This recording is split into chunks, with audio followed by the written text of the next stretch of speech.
Assalamualaikum warahmatullahi wabarakatuh, Sobat Bagus Kan Kemenak Kabupaten Kudus. Dengan bangga kami hadirkan podcast Kan Kemenak Kabupaten Kudus.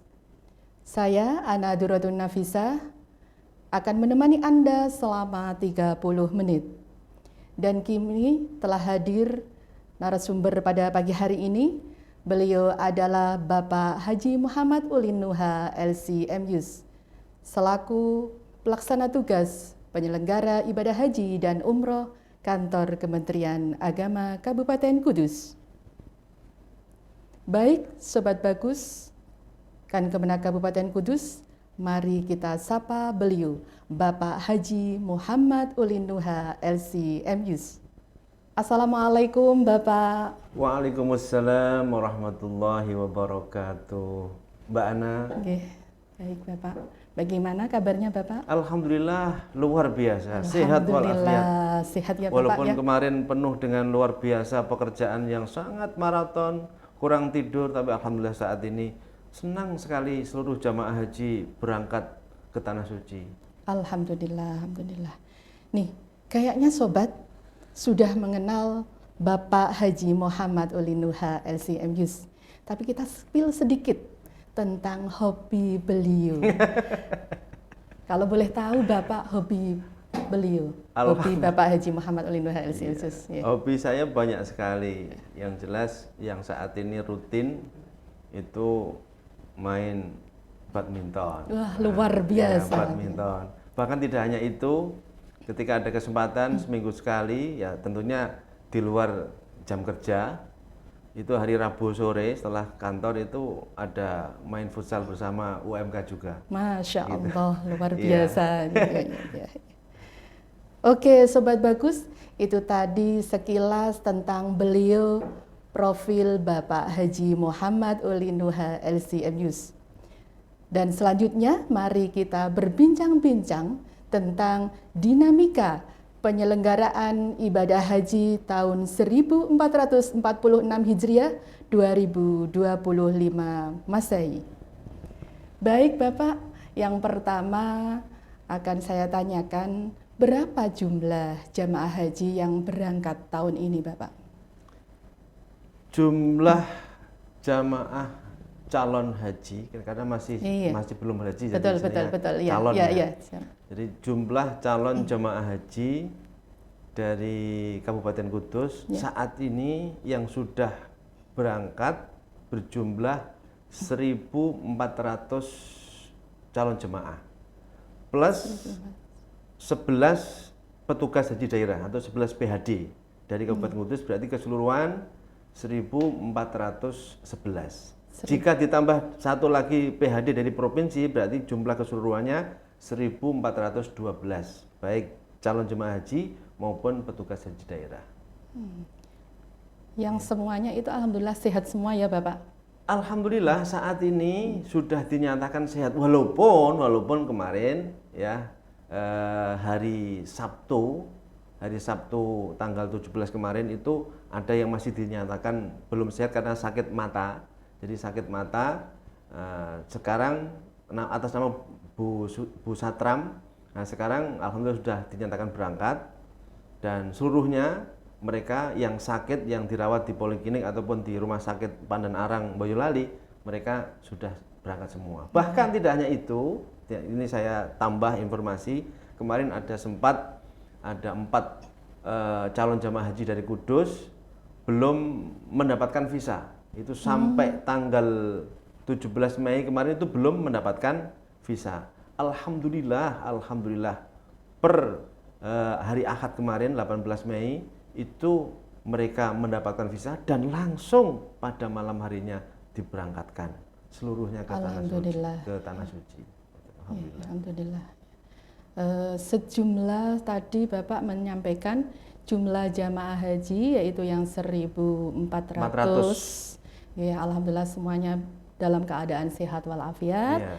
Kemudian untuk kondisi real selama di Donohudan ya Bapak, dari Donohudan kemudian diberangkatkan itu mengalami ada proses kondisi atau masalah apa tidak Bapak?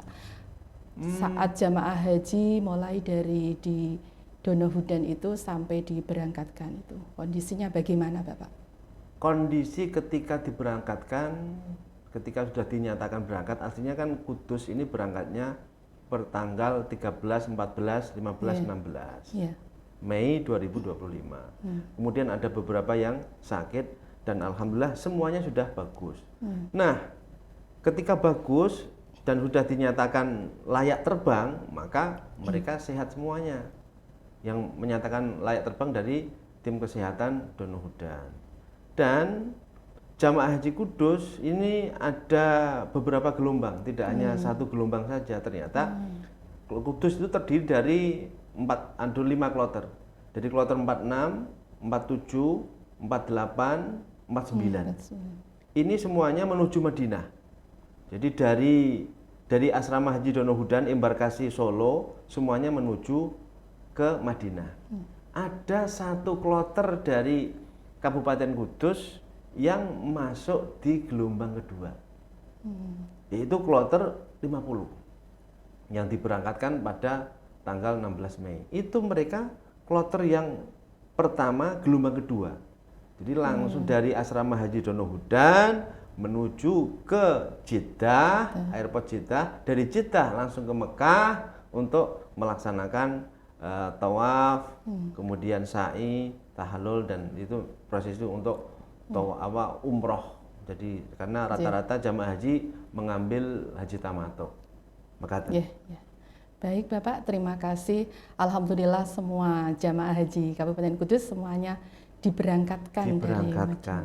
Ya, semuanya terberangkat. Dan itu salah satu tugas kita sebagai pemerintah ataupun negara kesatuan Republik Indonesia, bahwa salah satu tugas negara adalah memberangkatkan calon jemaah haji ke Tanah Suci. Dan alhamdulillah, kan Kemenak Kabupaten Kudus dalam hari ini yang dihandle oleh PHU Kudus semuanya telah diberangkatkan.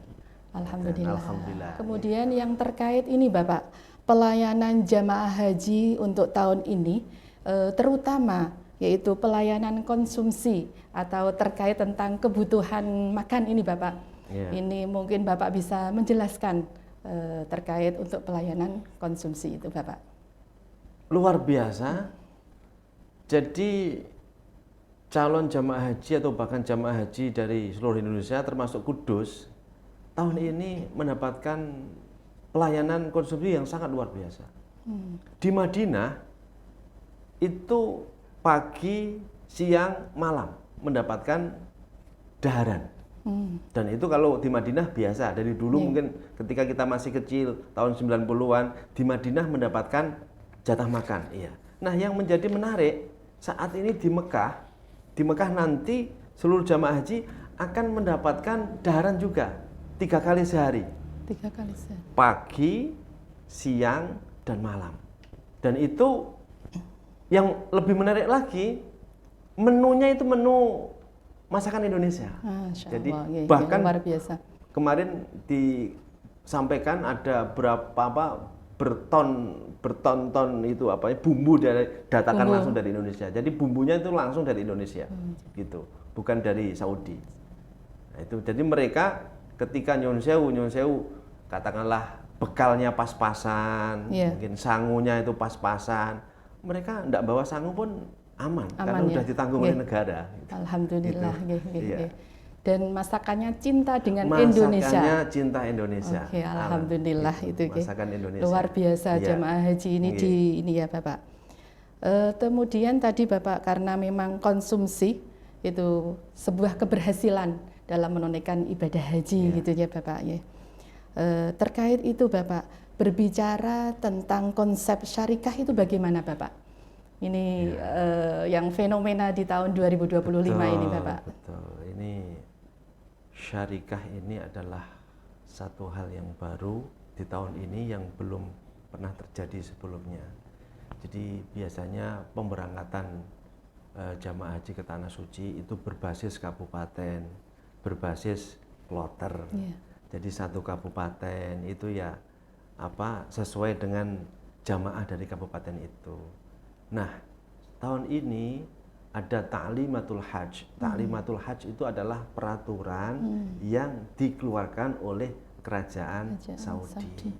Nah, peraturan ini menyatakan bahwa haji tahun ini berbasis syarikah. Syarikah itu perusahaan. Jadi seluruh jamaah haji Indonesia lebih kurang 221.000 itu dilayani oleh 8 syarikah. Nah, 8 syarikah inilah yang menjadi ukuran dan patokan. Oleh karena itu, Embarkasi Solo meminimalisir agar mengoptimalkan satu kloter, satu syarikah. Atau dengan bahasa kerennya one kloter, one syarikah. Satu kloter, satu syarikah. Alhamdulillah untuk jamaah haji dari Kudus hampir 98% itu syarikahnya sama, yaitu Ar-Rifadah atau singkatannya RFH. Jadi Ar-Rifadah. Nah, ketika calon jamaah haji ini dalam satu syarikah yang sama, maka otomatis bisnya sama, hotelnya sama. Kemudian yang melayani di Tanah Suci juga syarikah yang sama. Dan ini menguntungkan dalam tanda kutip, memberikan jamaah haji itu kenyamanan. Jadi gitu. Alhamdulillah untuk tahun ini Kudus 98% itu Ar-Rifadah. Sedangkan yang 2% itu beda syarikah. Gitu, beda syarikah. Dan memang di awal kemarin sempat ada berita, bahkan viral, bahkan kemarin hari Senin kemarin 19 Mei sempat ada rapat DPR Komisi 8, DPR RI Komisi 8 terkait hal ini. Alhamdulillah saat ini sudah ditemukan solusinya bahwa jika ada anak atau orang tua, ya anak orang tua berpisah, maksudnya tidak beda syarikah, kemudian suami sama istri beda syarikah, itu di awal enggak bisa jadi satu, enggak bisa jadi satu hotel. Nah, saat ini ada kebijakan terbaru, alhamdulillah syarikah-syarikah itu kerjasama, 8 syarikah itu bisa kerjasama. Ketika yang terpisah itu adalah suami istri ataupun anak dengan orang tua kandung, anak kandung dengan orang tua, itu akhirnya bisa dimasukkan dalam satu syarikah yang berbeda. Itu yang sangat luar biasa. Jadi akhirnya saat ini alhamdulillah hampir sudah tidak ada yang beda syarikah. Maksudnya walaupun beda syarikah sudah bisa satu hotel. Gitu. Ya, terima kasih Bapak. Berarti ini jamaah haji di Kabupaten Kudus tidak ada masalah terkait dengan syarikah, semuanya aman ya Bapak? Alhamdulillah, hampir 100% jamaah calon haji dari Kabupaten Kudus ini semuanya aman, karena kebetulan yang beda syarikah sudah bisa disiasati, sudah bisa dikondisikan, sudah bisa digabungkan dengan bapak atau ibunya, dengan suami atau istrinya. Bahkan ketika kemarin sempat ada petugas yang beda syarikah, sekarang petugasnya pun bisa masuk ke dalam syarikah tersebut. Ya. Terima kasih Bapak atas penjelasannya yang begitu luar biasa terkait tentang syirkah itu tadi. Syarikah. Oh ya, mohon maaf. Syarikah. Ya, mohon maaf ya Pak. Itu perusahaan. Terkait tentang syarikah. Ya. Baik, sahabat podcast Kan Kemenak Kabupaten Kudus, demikian tadi bincang-bincang terkait tentang dinamika penyelenggaraan ibadah haji tahun 1446 Hijriah 2025 Masehi. Dan semoga apa yang disampaikan oleh Bapak narasumber, Bapak Haji Muhammad Uli Nuha LCMyus selaku penyelenggara Haji dan Umroh Kantor Kementerian Agama Kabupaten Kudus bermanfaat dan membawa barokah bagi kita semuanya. Bisa nambah sedikit? Oh iya. Ini sangat penting, mumpung mudah-mudahan suara saya terdengar oleh calon jamaah haji yang ada di sana seluruhnya, bahwa saat ini kita nanti ketika Nyun Sewu jamaah haji seluruhnya yang ada di Arab Saudi itu kebetulan memasuki musim panas yang sangat panas. Ini pesan dari kami, dari PHU Kudus, dari Kemenak Kudus kepada seluruh jamaah calon haji, khususnya dari Kudus dan seluruh Indonesia, tentunya menyarankan agar satu, jangan sekali-kali minum air dingin. Usahakan untuk minum air yang tidak dingin, alias yang hangat lah, yang itu. Tidak es, apalagi es, jangan. Dan itu ketika di dalam masjid biasanya itu ada tong-tong itu. Nah, jamaah haji bisa melihat tong yang ada tulisannya, itu jangan minum. Kalau tidak ada tulisannya itu dingin biasanya gitu. Kalau dalam bahasa Inggrisnya itu not cold ya gitu, atau ghair barid. Nah, ini tidak usah dibaca Bapak Ibu sekalian, tapi yang ada tulisannya tidak usah diminum. Yang ada tulisannya itu yang diminum. Yang tidak ada tulisannya jangan diminum. Yang kedua, tolong para jamaah haji jangan menitipkan alas kaki. Ya, jangan menitipkan alas kaki. Sandal ataupun sepatu jangan dititipkan atau ditaruh di tempat penitipan sandal atau sepatu.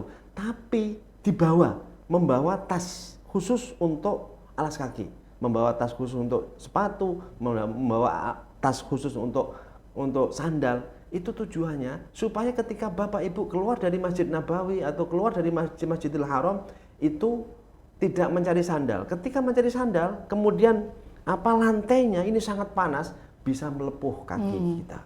Oleh karena itu pesan dari kami, tolong jangan menitipkan alas kaki. Yang terakhir, jaga kesehatan, full senyum, nikmati apa yang terjadi. Itu pesan dari kami. Ya, terima kasih Bapak. Ya, itu tadi sebuah pesan ya, sahabat podcast Kemenak Kabupaten Kudus.